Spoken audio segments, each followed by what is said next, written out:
All right, Shalom. I want to start by giving our praises, honor, and glory unto Yahweh, Bahashem, Yahweh Shai, Bahashem, Ruach, Kodash. Double honors to the apostles and the elders of Great Millstone who teach and rule well. I pray the Lord have peace, blessings, and mercy upon the households of the elect. This is the brother Shema Wan from the Great Millstone Houston Church. Today, I just want to go into a lesson based off of the image that you see on the screen. And that's all it is an image. Just giving a depiction of something that a brother made, that has a positive and a heavenly vibration. This isn't idol worship. Nobody's saying this is exactly what Yahweh Shai looks like, and this is how it's going to be. No, it's just a brother, basically extrapolating off of certain precepts that come to mind, and he was able to create the image with it. That's it. Not going into worshiping idols or images or none of that. Just basically a good picture. It gives off a good vibration off of seeing pictures and images like this. They match to certain precepts. So with that being said, I'm going to get into this lesson. This is Revelations chapter 3 and 10. It says, "Because thou hast kept the word of my patience, I also will keep thee from the hour of temptation, which shall come upon all the world to try them that dwell on the earth." Hey, so looking at the picture, you see a man being crowned. So understanding for that man to receive that crown, he had to make it and endure through the hour of temptation. As I just read, that is going to come upon all the earth. So it says, because thou hast kept the word of my patience. Doing the Lord's business, sticking to it. The ways that the Lord gave unto us, the instructions and the examples, that's what we ought to do. Continue and endure from entering into other men's labors. Us going out and preaching, standing stiffly in the name of Yahweh, Bahashem, Yahweh Shai. Hey, we have to endure in that. From start to finish, it takes a thing of endurance, to undergo suffering without breaking. So it says, because thou hast kept the word of my patience, I also will keep thee from the hour of temptation.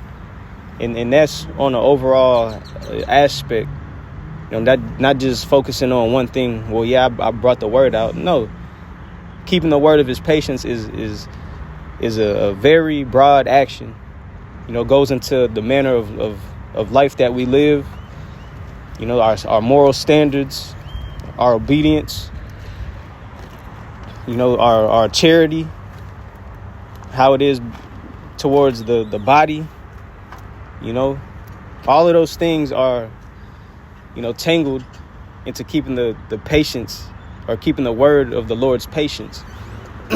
So with doing so, it says, I also will keep thee from the hour of temptation, which shall come upon all the world to try them that dwell upon the earth. So there's no escaping it or no hiding from it. It's coming on all the world to try them, to really try you, put you to the test, see what you are made of.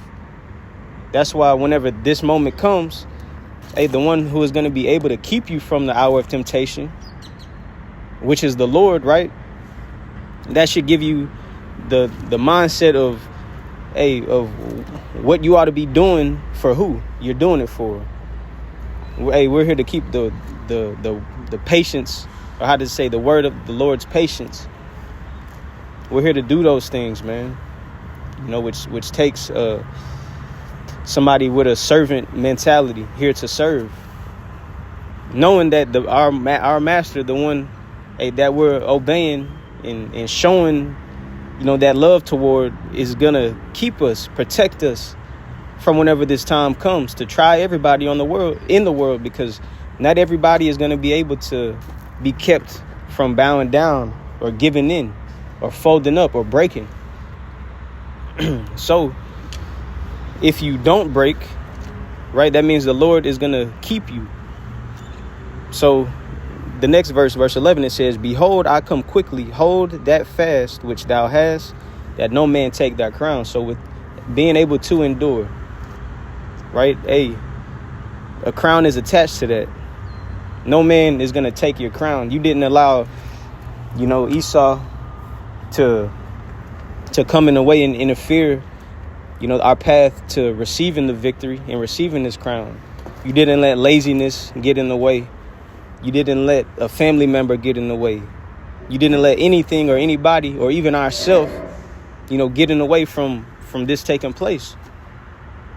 As long as we are able to keep the word of the Lord's patience and really be occupied in it,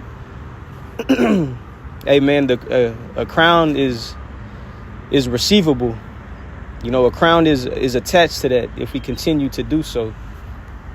So let me jump to James chapter 1 and verse 12. It says, "Blessed is the man that endureth temptation, for when he is tried, he shall receive a crown of life, which the Lord hath promised to them that love him."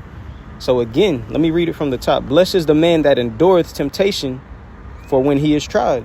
So whenever you're being tried and tested, and which is gonna be a tool just to really see who it is that serves the Lord, see who a real man of the Lord is, or a true, woman of the Lord that is really trying this, as if it's between you and the Lord and not for show, but for anybody else to see. It's a spiritual thing. Those that are putting in that effort for the Lord, right? So it says, so enduring whatever the trials or the temptations are, just sticking to the Lord, man, cleaving unto the Lord no matter what, operating off of what the Lord says, operating how the Lord, handled certain situations. So it says for enduring so, it says, he shall receive a crown of life, which the Lord hath promised to them that love him. So not just a physical crown, a crown of life is attached to that too. Receiving that physical crown, that's access to that crown of life also. Living immortality, spiritual power, a new body, just a whole new experience, because right now this isn't a crown of life. We're living, we have breath in us, but this isn't a life that's, being targeted with, being crowned with the crown of life. Right now it's like we're being crowned of experiencing a life, that the wicked bear rule in, but hey, it's necessary. It's necessary because, okay, so we just got to keep going. Hey, they're set up in place to do whatever the fuck they got to do. The wicked have to do what they got to do. So just like the righteous. Hey, the elect have to endure. The elect have to keep pushing. The elect are going to receive the crown physically and a crown of life. Because the Lord promised, those that love him. Wisdom of Solomon 5:15. It says, "But the righteous live forevermore." Hey, because they received that crown of life. It says, "Their reward also is with the Lord, and the care of them is with the Most High." So the Lord cares about us, thinking about whenever we're going through certain temptations, and whenever it is the hour, that time to really be tried and tested, the heat of Jacob's trouble, right? We have to be mindful of what these scriptures say. It says, "Their reward is also with the Lord, and the care of them is with the Lord," is with the Most High. The Lord is aware of what goes on the earth, and well aware of everybody's situation. But the difference is, whenever we are going through certain things, that mindset has to stick with us, meditating on those words of the Lord. Knowing that the Lord is not, just forgotten. Heck no, man. The Lord knows exactly what's going on. So this has to be that time of testing for me, with a mindset like that. Verse 16, it says, "Therefore shall they receive a glorious kingdom and a beautiful crown from the Lord's hand." Man, so literally, being given a crown from the Lord's hand, literally happening. That's why it says, looking at that picture, it just made me think about certain precepts. Receiving a crown from the Lord's hand. So going back, let me finish it. Therefore shall they receive a glorious kingdom, a glorious kingdom. Right now, you see what this kingdom looks like. This shit is not glorious, especially not for us. You know, and really what drove me to do this lesson too, I just came back from a service call, you know, to this big new warehouse building that they're, you know, building. So they have certain construction equipment out there that breaks down. So I had to go out there and check it out.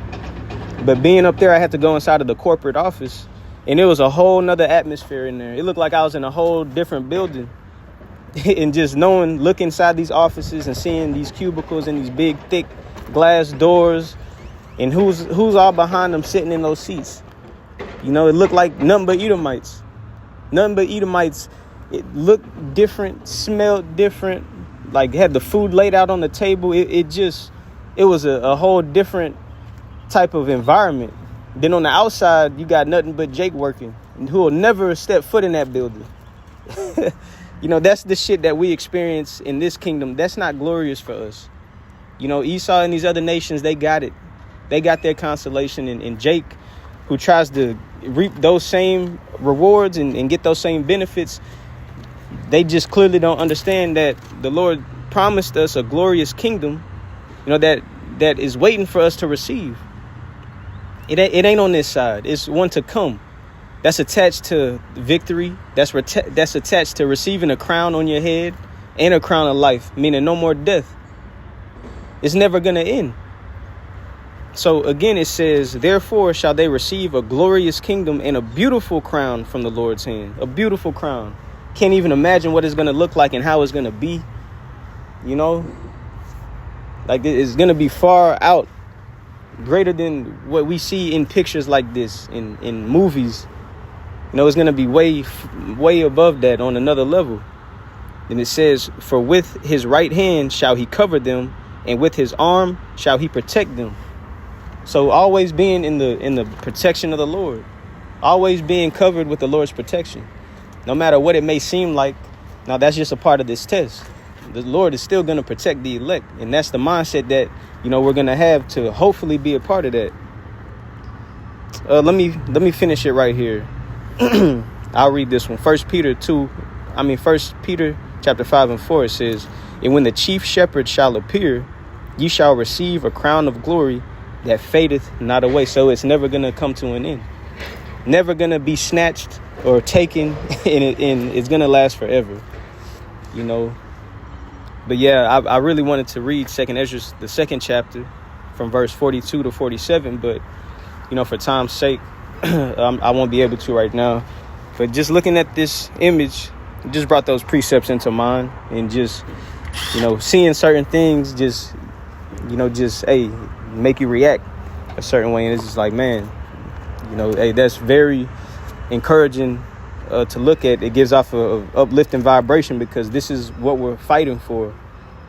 You know, this is what we go out on the highways and the hedges for. This is the reason why we are being obedient to the Lord. You know, just trying to be the best servants for Yahweh Ba'ashim Yahweh Shai that we can be. You know, not just from our words, but through our deeds also, doing our part. You know, as the Lord did his part, now we're his servants. We got to do the same thing. You know, and everybody has an important part. Although it's not seen, it's still a very important part. You know, because guess what? We're fighting for the victory. We're fighting for that crown, for those palms. You know, the brothers who are, you know, humble and sincere and put up that fight on a daily. There's a reward for that, man. There's a reward attached to that. And for the sisters, too, who are behind closed doors and ain't seen or heard about or known about, the Lord still cares. You don't have to be known. You don't have to be seen. All we got to do is just have the mindset of what I got to do to get the victory. What do I have to do to receive that glorious kingdom and that beautiful crown and that crown of life? You know, so I'll end it there. I pray this was edifying to the Lord's elect. Again, I want to give our praises, honor, and glory unto Yahweh, Ba'ashim Yahweh Shai, Ba'ashim Ruach HaKodesh. Double honors to the apostles and the elders of Great Millstone who teach and rule well. Shalom.